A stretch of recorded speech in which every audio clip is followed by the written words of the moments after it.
I was settling into my aisle seat on Flight 847 from Chicago O'Hare to Denver when I first noticed her. It was a typical Tuesday evening in late October, and the autumn wind was already rattling the terminal windows as passengers shuffled aboard. The Boeing 737. I had made this route dozens of times for work. I'm a software consultant, always traveling between client sites. But something about this flight felt different from the moment I stepped on board.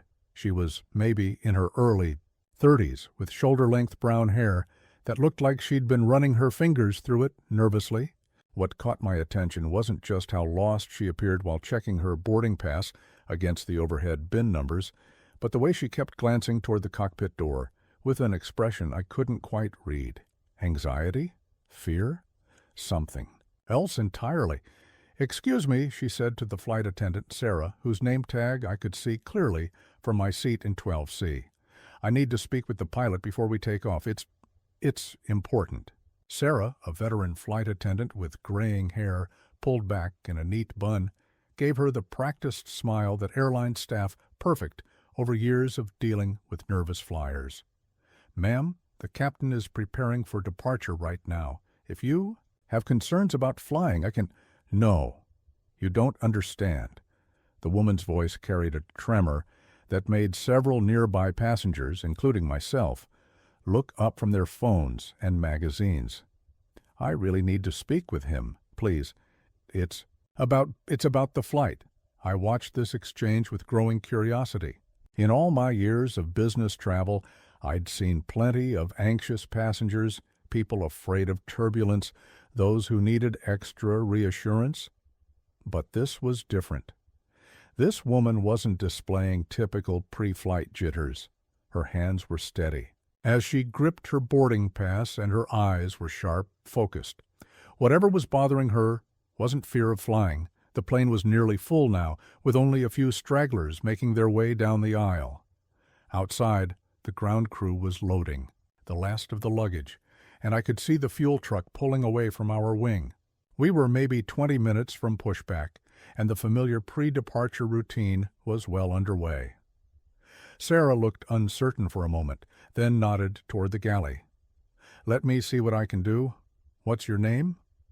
"Rebecca Chen," the woman replied. "And please, tell him it's urgent." As Sarah disappeared toward the front of the plane, I found myself studying Rebecca more closely. She was dressed professionally, navy blazer, crisp white shirt, dark slacks, like she was traveling for business. But her demeanor suggested this wasn't routine. She remained standing in the aisle, ignoring the other passengers trying to get past her to their seats, her attention fixed entirely on the cockpit door. I'm not usually one to get involved in other people's business, but something about the situation nagged at me. Maybe it was the way she'd said, "It's about the flight," with such certainty, or the fact that she seemed to know something specific rather than just being generally worried. The man next to me, a heavy-set guy in his 50s wearing a Cubs jersey, leaned over and whispered, "Think she's afraid to fly?" I shook my head. "I don't think so. Look at her posture. She's not showing any signs of flight anxiety. She's focused, determined, like she has specific information she needs to share." A few minutes later, Sarah returned with a tall man in his 40s wearing the four-stripe epaulets of an airline captain. This had to be our pilot, Captain Martinez, according to the welcome announcement we'd heard earlier. He had the confident, bearing that comes with years of experience, but I could see concern creasing his brow as he approached Rebecca. "Ms. Chen, I'm Captain Martinez. Sarah says you need to speak with me urgently." Rebecca glanced around at the passengers who were now openly watching the exchange. The cabin had grown quiet, with even the business travelers looking up from their laptops. "Is there somewhere we can talk privately?" Captain Martinez hesitated for a moment, then gestured toward the front of the plane. "We can step into the galley area. But I need to let you know, we're scheduled to depart in 15 minutes, and any delay—" "This won't take long," Rebecca interrupted, "but it's something you need to know before we take off." They moved forward, but their voices carried back to those of us in the front section of the plane. I caught fragments of the conversation, Something about maintenance records, a report she'd seen, concerns about the aircraft. The more I heard, the more my own concern grew. Captain Martinez's expression was shifting from polite attention to genuine interest, and then to something that looked like alarm. I watched as he asked her several pointed questions, his voice too low for me to make out the words, but his body language spoke volumes. This wasn't a conversation about a nervous passenger anymore. After about 5 minutes, Captain Martinez straightened up and looked directly at Rebecca. "I need to see what you're talking about. Can you show me?" Rebecca nodded and pulled out her phone, swiping to what appeared to be a series of documents or photos. As she showed them to the captain, I saw his expression change completely. The professional calm that airline pilots maintain as second nature cracked, replaced by focused concern. "Sarah," he called to the flight attendant, "I need you to make an announcement. Tell the passengers we're going to have a brief delay while we check something. Standard maintenance verification. Nothing to worry about." But even as Sarah moved to the intercom, I could see that this was anything but standard. Captain Martinez was already heading back toward the cockpit, Rebecca following close behind. Whatever she'd shown him had clearly gotten his attention in a way that had nothing to do with calming a nervous passenger. The announcement came over the speakers. "Ladies and gentlemen, this is your flight attendant, Sarah. We're going to have a brief delay this evening while our maintenance team verifies some routine checks. We expect to be underway shortly. Thank you for your patience." Routine checks. Right. I'd heard that announcement before, usually when something was actually wrong with the plane. The question was, what had Rebecca Chen seen or known that made our captain suddenly so concerned about our aircraft? As I watched them disappear into the cockpit, I realized that this flight was about to become anything but routine. The cabin buzzed with the kind of restless energy that always follows an unexplained delay. I watched through the small window as ground crew members began gathering around our aircraft, their movements more urgent than the usual pre-flight routine. Whatever Rebecca had shared with Captain Martinez was clearly being taken seriously. "Ladies and gentlemen," came another announcement, this time from Captain Martinez himself, "we're going to need to ask everyone to remain seated while we conduct some additional safety checks. I apologize for the inconvenience, but your safety is our top priority." The man in the Cubs jersey next to me, I'd learned his name was Frank from his phone conversation with his wife, shook his head. 23 years I've been flying for business, and I've never seen anything like this. That woman knew something. I couldn't argue with him. Through the galley area, I could see Rebecca talking animatedly with both Captain Martinez and what appeared to be the co-pilot, a younger man with close-cropped hair. They were hunched over what looked like maintenance documents, and Rebecca was pointing to specific sections while the pilots took notes. About 15 minutes into the delay, Sarah appeared at my row. "Excuse me, sir," she said, addressing me. "Directly? The captain would like to speak with you." I blinked in surprise. "Me? I think there's been a mistake. I don't know anything about—" "You're in seat 12C, correct? Mr. David Walsh, traveling to Denver for business?" I nodded, wondering how they knew my name and why I was being singled out. "The captain noticed you've been observing the situation closely, and he'd like to ask you a few questions. Would you mind coming forward?" Curious and slightly concerned, I followed Sarah to the front galley where Captain Martinez, the co-pilot, and Rebecca were waiting. The captain looked up as I approached, his expression serious, but not unfriendly. "Mr. Walsh, I understand you're a frequent flyer on this route?" "Yes, sir, about twice a month for the past 3 years. Why?" "Ms. Chen here has brought some concerning information to our attention regarding this specific aircraft. I'm trying to verify some details, and I'm wondering if you've noticed anything unusual about Flight 847 recently. Any mechanical issues, unusual announcements, maintenance delays?" I thought back over my recent flights, trying to remember anything out of the ordinary. Then it hit me. Actually, yes. 3 weeks ago on this same route, we had an unusual vibration. During takeoff, the captain at the time announced it was normal, but it felt different from anything I'd experienced before. And 2 weeks ago there was a strange smell in the cabin just before departure. Kind of chemical, but not fuel. The crew said it was cleaning supplies. Rebecca and Captain Martinez exchanged a look. "Can you describe the vibration more specifically?" the co-pilot asked. It was a rhythmic shuddering, not like normal engine vibration. It felt like it was coming from underneath the cabin, maybe from the landing gear area. It lasted for about 30 seconds after takeoff, then stopped. Rebecca pulled out her phone again and showed me a document. "Mr. Walsh, I work for the FAA's Safety Inspection Division. I've been investigating a series of incidents involving this specific aircraft, tail number N847BA, over the past month. The vibration you described matches reports from other flights, and the chemical smell suggests possible hydraulic fluid leakage." My stomach dropped. "You're saying this plane isn't safe to fly?" Captain Martinez held up a hand. "We're not jumping to conclusions, but Ms. Chen has presented information that requires immediate investigation. The maintenance records she's shown us indicate that several issues reported by pilots and passengers over the past month haven't been properly addressed." Rebecca nodded grimly. "I've been tracking N847BA specifically because of a pattern of reports. The vibration you felt, the chemical smell, plus reports of unusual engine performance from other flights. Each incident was logged, but the follow-up maintenance appears to have been inadequate." "What kind of inadequate?" I asked, though I wasn't sure I wanted to know the answer. "Visual inspections instead of comprehensive testing, Band-Aid fixes instead of addressing root causes, and in at least 2 cases, the maintenance crew signed off on repairs that our investigation suggests were never actually performed." The gravity of the situation was sinking in. We weren't dealing with typical pre-flight jitters or routine maintenance delays. We were potentially sitting in an aircraft with multiple unresolved safety issues. Captain Martinez turned to his co-pilot. "Jim, get Maintenance Chief Rodriguez out here immediately.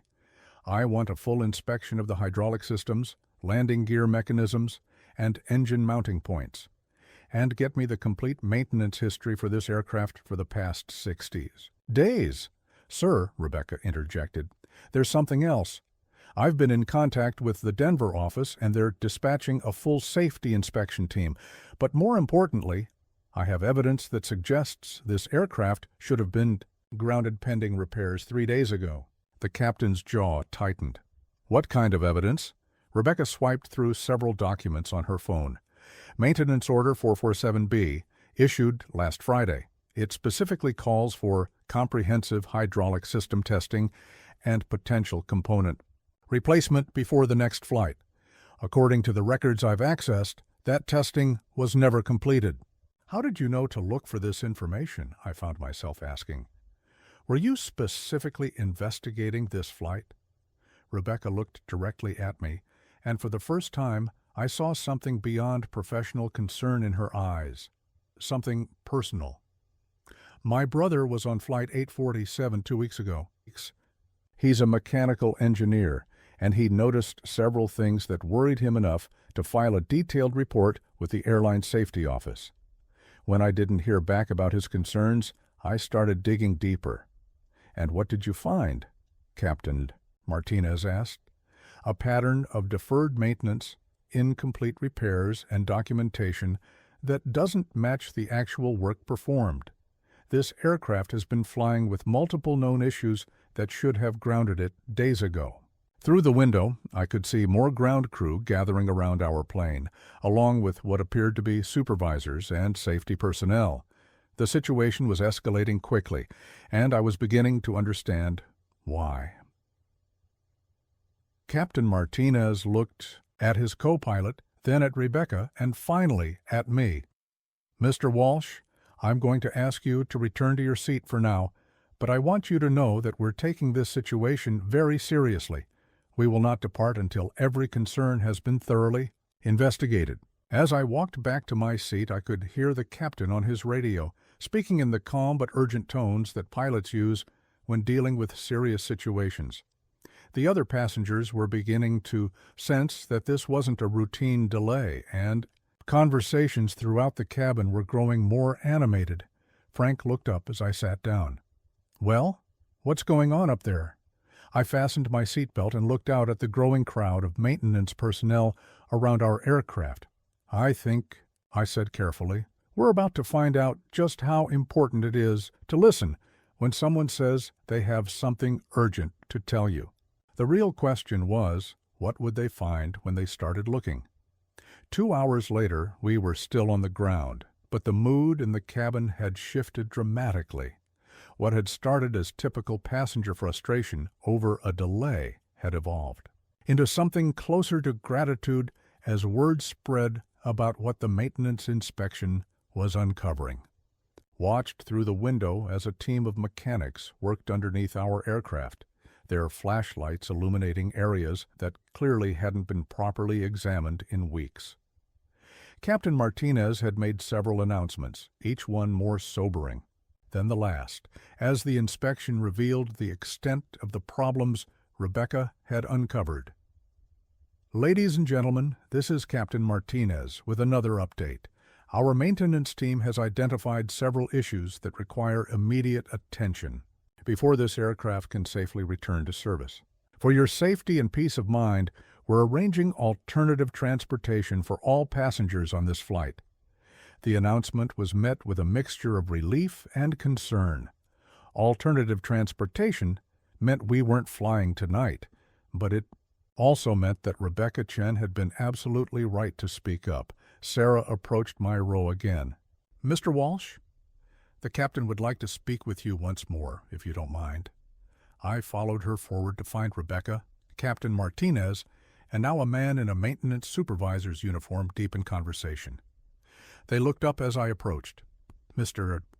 Walsh," Captain Martinez began, "I wanted to personally thank you for confirming Ms. Chen's concerns. The vibration you described helped our maintenance team know exactly where to look."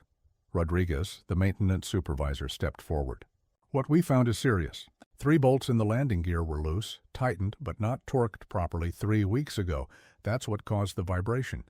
"And the chemical smell?" I asked. Rebecca answered, "A hydraulic fluid leak in the main system. Not catastrophic yet, but getting worse with every flight. A few more, and it could have meant total hydraulic failure." Rodriguez added, "We also found engine mounting bolts listed as replaced, but they weren't. And the fuel system, it's been leaking slowly, covered up by overfilling the tanks." A chill ran through me. "Any of these could have been dangerous. Each one could have been catastrophic," Captain Martinez said.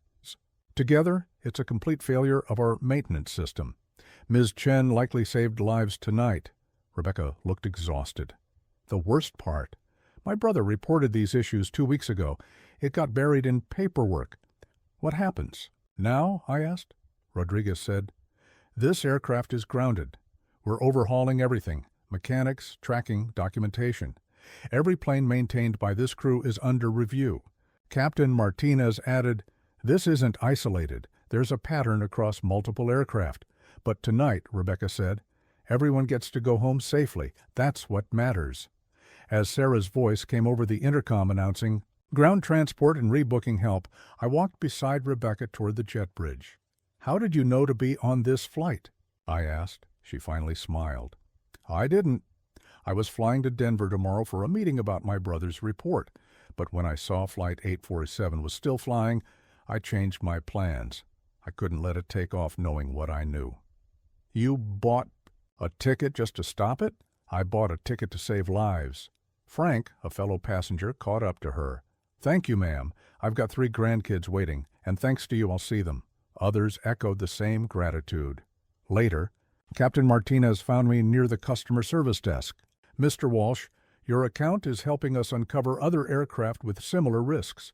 You may be contacted." "Whatever I can do to help," I said. "One more thing," he added. "Ms. Chen is being recognized by the FAA, but your voice helped. Validate her findings. It often takes more than one person speaking up." As I rode to my hotel, I reflected, I thought I was just on another business trip. Instead, I saw how one person's courage and others listening can prevent disaster. Rebecca. had looked lost during boarding, but she knew exactly what she was doing. She saw danger, took action, and refused to stay silent. That night, she reminded me, safety isn't just about protocols, it's about people who care enough to do the right thing. The next day, I learned the investigation had expanded to 14 aircraft. 3 were grounded immediately. Several maintenance crew members were suspended. My flight to Denver was smooth, exactly how it should be. But as we took off, I thought about the people who made that possible. Sometimes, heroism is just buying a plane ticket and saying, "I need to tell you something." And sometimes, that's enough to save lives.